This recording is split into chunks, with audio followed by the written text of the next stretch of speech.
You've used that term a few times, all weather portfolios, and I think about permanent portfolios. I think about risk parity.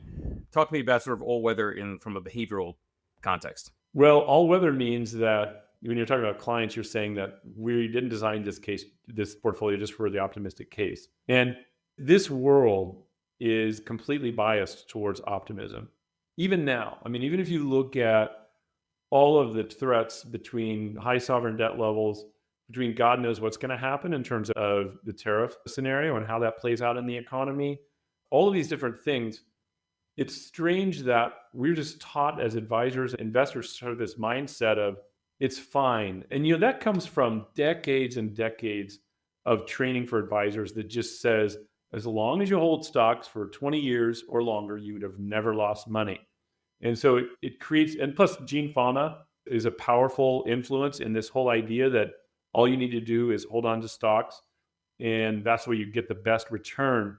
But the kind of boring analogy that we use is that like it's not about the best return, obviously. Like you're not driving a Formula One car down the highway. It's actually no. We need to build a portfolio that has different objectives. So I actually lay out in the book what are the objectives you want to. If you start from scratch, if you leave just trying to match benchmarks, what does that portfolio look like?